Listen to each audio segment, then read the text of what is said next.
What's up, ladies and gentlemen? Welcome to the video. Today I'm going to be explaining an idea that I had for alternative format for WCS Challenger to address some of the recent concerns that have come up, especially amongst a lot of the Europeans. Now, to just really quickly, I want to first go over what exactly is the current format for WCS Challenger. What are some of those concerns? Then I'm going to suggest my format, and then I explain why I think that format makes sense.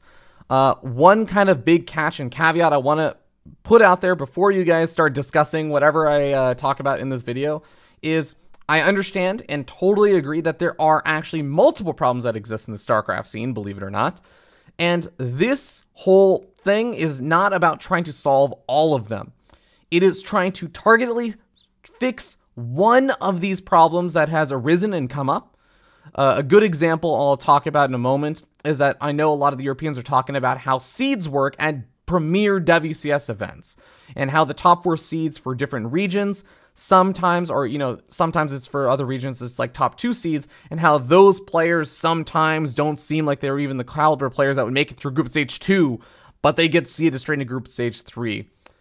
I'm not going to talk about that kind of stuff. That's not the purpose of this video. I am specifically talking about WCS Challenger. If you have other feedback or things of that, then you should have that discussion, but that's not what this is about. This is specifically about Challenger. So with that being said, let's talk about the current format for Challenger. For those who don't know, WCS Challenger is actually a very simple format.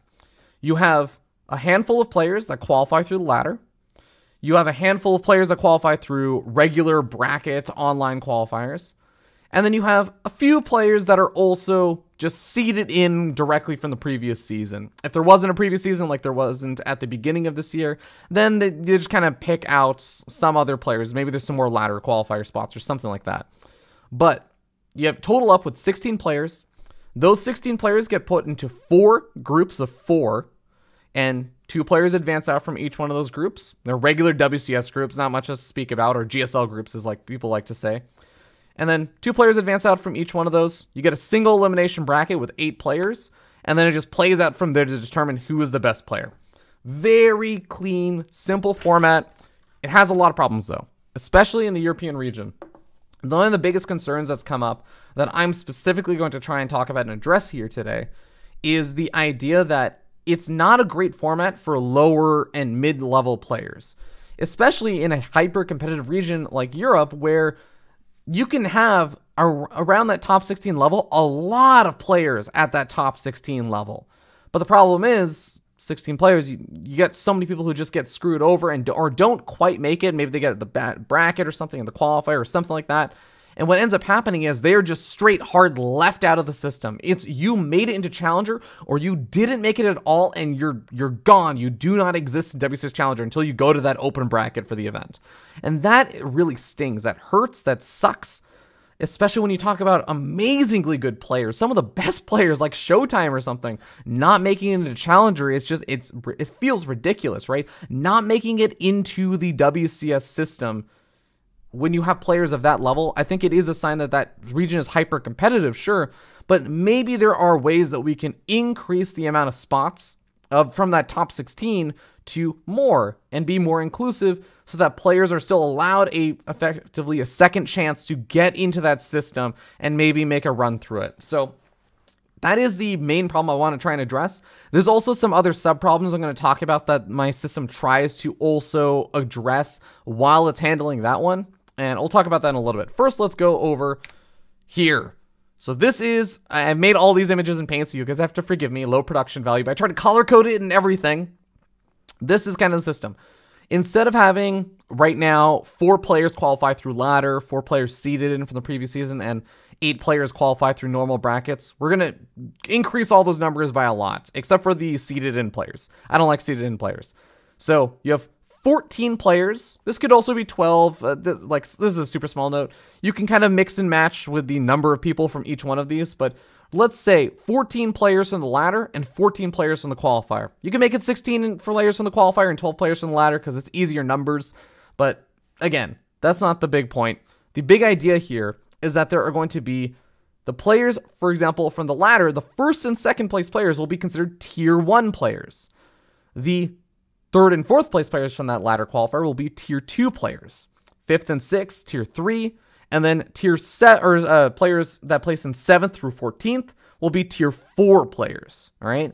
And these different tiers of players, the higher the lower the tier number, the better you are in terms of your seeding into this whole system. Similarly, for the qualifier, tier 1 players would maybe be people who get first in the qualifier. So you play out the entire bracket for the qualifier, maybe a single elimination bracket or something. So first place is tier 1, second place is going to be tier 2, third place is tier 3, and everyone else after that is tier 4.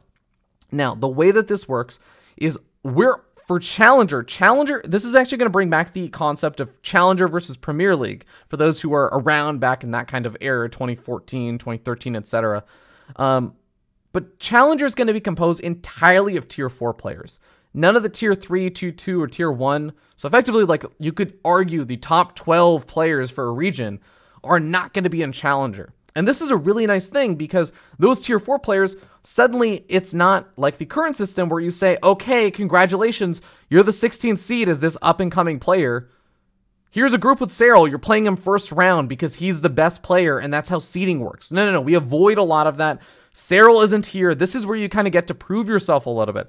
So what you're doing is you're playing another tier 4 player and you're getting to play them in a best of 5 to prove yourself. And at this point, I think just qualifying for Challenger, I'll talk about prize pool and stuff a little bit later. I think it's like the last thing we should address.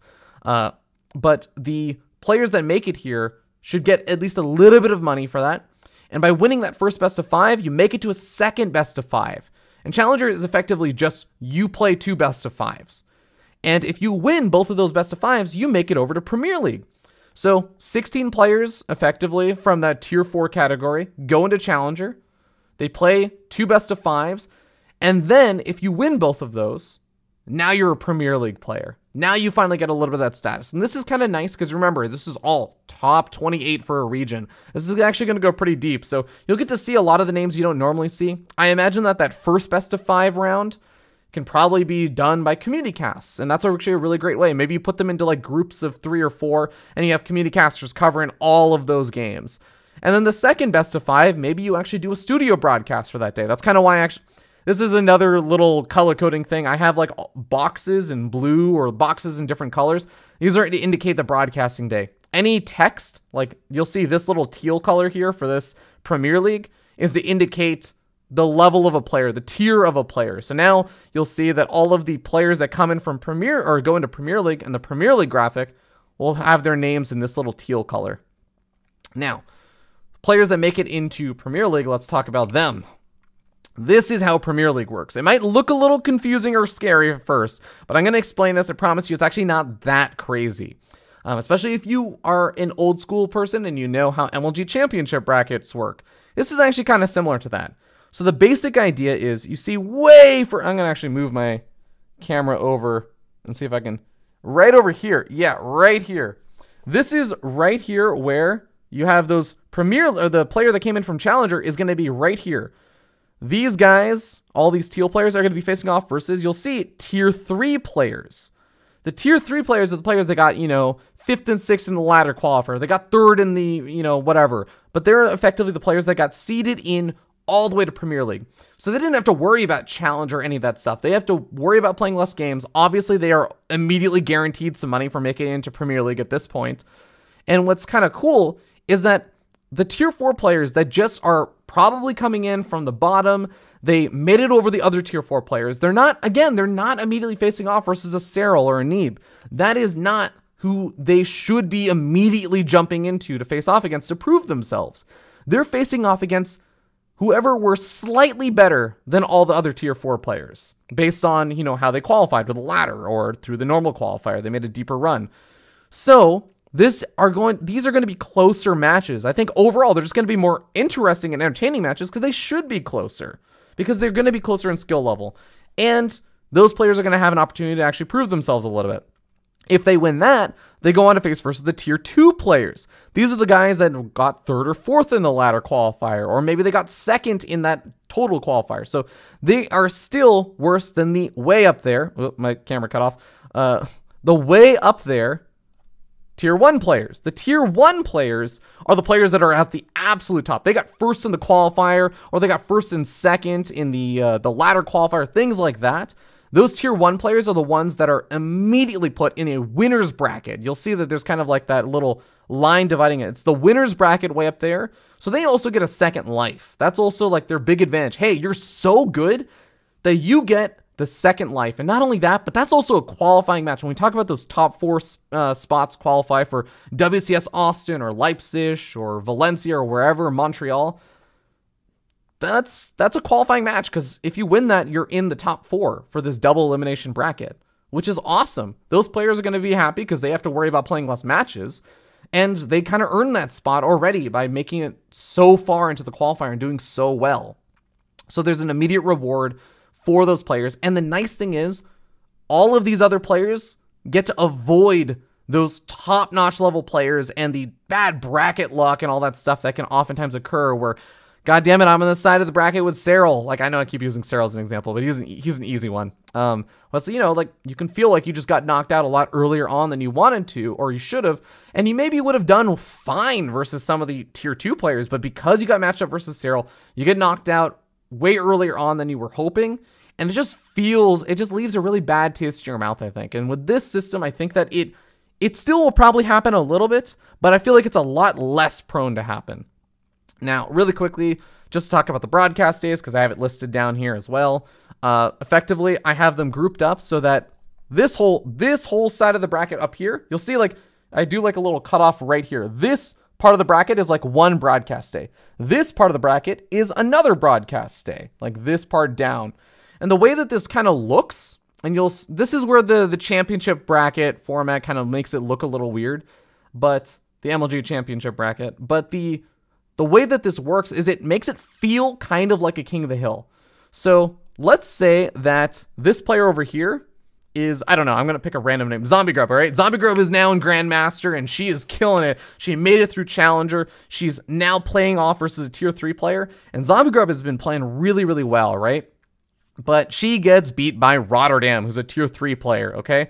Rotterdam plays that first match versus Zombie Grub, wins, and now he moves on to play off versus, I don't know, In Control or something. In Control is such a godlike player, tier 2.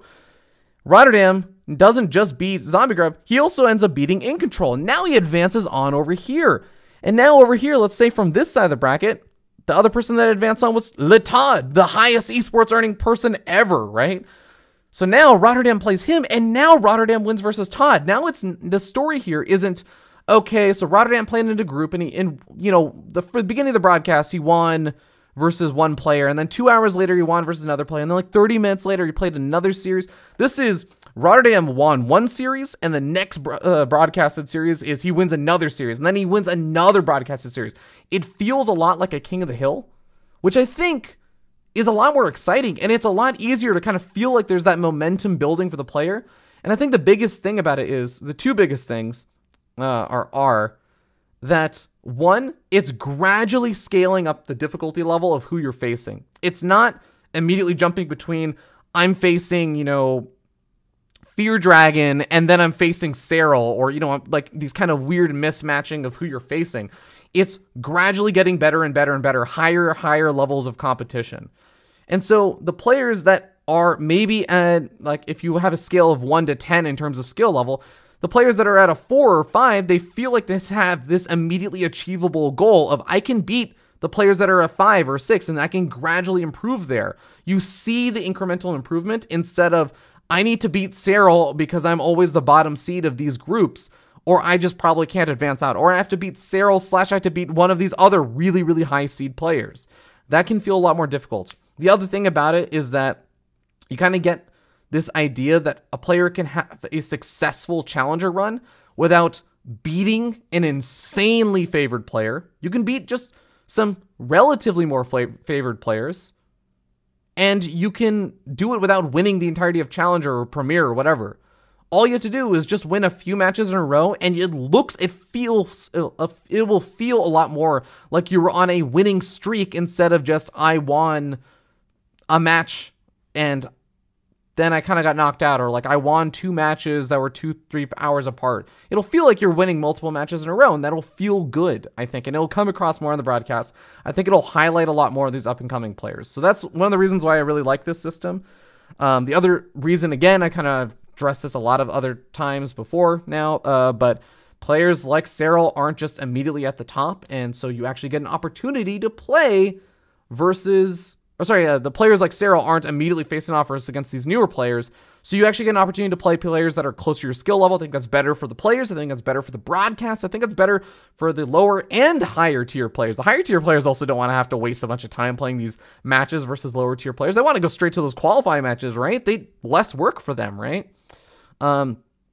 Besides that, I think the system leverages the whole title bump idea of I'm a WCS Challenger League player, I'm a WCS Premier League player, etc. Like, I think that feels good. It's like a non-monetary reward you can give people that I feel like kind of got lost when we just moved to just Challenger system. And obviously the system also incorporates leveraging having 28 players instead of 16 players in the current WCS Challenger system, which I also like. And yeah, I think those are most of the reasons. The few things I do want to address are some of the things that I think this system does have problems with. The problems that some of this system faces, because I want to be fair about it. I do think that it has some disadvantages. One is that obviously the seeding, as evident by probably the length of this video, is kind of complicated to explain. It is a little bit long and kind of weird. You have these tiers of how you qualify, and then you kind of just get seeded further into the event, and that can be confusing for people who don't know how the system works, and explaining to them can be a little bit confusing. The catch there that I think is kind of like my counterpoint is I don't think it's as big of a deal, because realistically, most viewers will probably just look at a bracket and be like, cool, that's the bracket. I think there will definitely be some who will be like, how did that bracket come to be? Why is this player playing less matches? You can kind of explain it a little bit. It does get a little bit confusing, but I think most people are just going to be like, that's the bracket. Cool. That works. And I think players, it's not that bad that players can't understand it at all. So that's kind of my counterpoint there. The second part is scheduling. This is something that unless you run events, you probably don't think that much about this. But with the current WCS system, outside of the playoffs, you only ever need to schedule 4 players per region for a given day. Only 4 players need to be available for a given day of play. With this system, you need somewhere between 6 to 8 players to all be available on a given day. And that just increases. It's not necessarily an immediate, like, you can't do this anymore, but it does complicate things. It increases the chances of no-shows or just general scheduling conflicts, etc. So that is just something to be aware of, that this can lead potentially to more like no-shows or something in WCS. But I'm hoping that WCS is an important enough event that it is not going to be a concern. And the last one is actually something that someone else brought up to me also, which I didn't really think about, but this is actually kind of true. It's sort of a symptom of the fact that we're putting players like a Cyril or whatever in the top part of the bracket and putting them, all these fan favorites, a lot further in and seated forward. You are going to have days that may feel like I can miss this day of the broadcasts because there's not fan favorites playing. I hope that the studio broadcasts have been entertaining enough, given that I've also been a part of it. Obviously, I really hope that they've been entertaining enough that people won't feel like just because such and such players aren't playing that the broadcasts aren't worth watching. I hope that that's not the case, but I can definitely understand. I think that there will probably be some days that have lower viewership. We've seen this with Code A in the past with GSL. We've seen this with Challenger in the past in WCS back in 2014 or so. That those days, as I guess in this example, it'd be this day, can look a little bit less interesting. So less people tune in. I think that is still worth it, though, overall, to highlight these players for the people that do tune in. I think that there's a lot of value still garnered from that. So I hope that kind of gives a little bit of the fair other side for things, not just kind of like, here are all the positives. Now, the last little bit, as I go ahead and try and pull this up again, I have it hidden away somewhere. I had some idea for the prize pool distribution. I don't have a nice little graphic for this one. This is just my idea. Now, the unfortunate thing is I tried to work within the boundaries of how Challenger works right now. I tried to work with a $10,000 prize pool. Now, I know there's going to be people that are like, well, the solution is just to bump up the Challenger prize pool to $300,000 per season, because then all of these problems go away. It's like, yes, okay, but the $300,000 has to come from somewhere. I'm trying to be as reasonable within the given constraints that we're working with right now. I did kind of cheat. I did bump up the prize pool. Currently, Challenger is $10,000 per season. I am bumping it up to $13,000 per season for each region. And the prize pool distribution would look like this. And I want to note the important thing, the only place that gets slightly less money is first place, and they only get $100 less. So every other spot should be getting the same amount as they currently get from Challenger or more, which I really like about this distribution. So first place, I would say, gets $1,500. Second place gets $1,200. These are all USD, by the way. Third place, I think, should get $900. Fourth place gets $800. Those are also the players that would also get that seed into the WCS event. Fifth and sixth place gets $700. Seventh and eighth place get $600. You'll notice at this point is basically just every match that you win or every bit that further that you get is effectively another $100. So it's very easy to follow and say, like, every single time I'm winning one of these matches outside of moving from third place to second place or second place to first place, everything is basically another $100 on top of it. So 7th and 8th is $600, 9th through 12th is $500, 13th through 16th is $400, and then all the Challenger League players, this is the only other difference. If you are in that second best, if you just make it a Challenger and you immediately get knocked out, that's $150. Literally, you are a top 28 player, you qualified, and then you immediately lost, that's $150. You still get something for being a top 28 player. And then if you win that first best of 5, but you don't quite make it into Premier League, you still walk away with $300, which I think is pretty good. All of that actually totals up to $1,300, which I don't think that's a huge bump in the amount of prize pool. I also want to note that I have one less broadcast day listed for this system, where there's only, for total, for NA and EU put together, there's only 5 broadcast days. And the current system has 6 broadcast days, which is, of course, not a great because there's less broadcasts. That obviously sucks. But the bright side is there's potentially a little bit more money that could be thrown into the prize pool there because there's one less broadcast day. I don't know. I'm trying to justify where some of that money could come from because I feel bad about increasing the prize pool when I really, really went into this not wanting to touch it at all. But such is life. But that is the system, guys. That was obviously a very long breakdown. I hope that you guys, if you stuck around with this, that you enjoyed listening to it at least. Please let me know what you guys think. I want to know if you guys have holes that you want to poke in this, if you think that there are huge problems. I do ask, again, I mentioned this at the beginning of the video, I do ask that you keep your holes that you poke in this directed at the thing that it's trying to solve. Again, there are plenty of issues in StarCraft that we could all try and solve, but I don't think that coming up with one massive grand solution for all the issues that StarCraft faces is the way to go about this. I think that's effectively trying to do too much all at once. And I think that's a very difficult way to approach problems. The other thing I also ask you not to do is just to say, hey, well, I think that you should throw an extra $100,000 per season at this. Like, be realistic. If we have constraints, I would love to try and work with them or work within them before we just immediately jump to this can only be solved by throwing more money at it. Maybe we do a combination. Maybe we get more money and we also improve the system. But please let me know if you have thoughts about this system, especially if you're a player. Especially if you're a player, please let me know if you have any thoughts about this system. And same thing for Blizzard as well. But ladies and gentlemen, that's going to be it. Let me know through comments on YouTube or Twitter. I might even read Reddit. I don't know. I might not read Reddit, but I will probably read all the other comments everywhere else. If you guys have any thoughts, but best of luck and keep StarCrafting.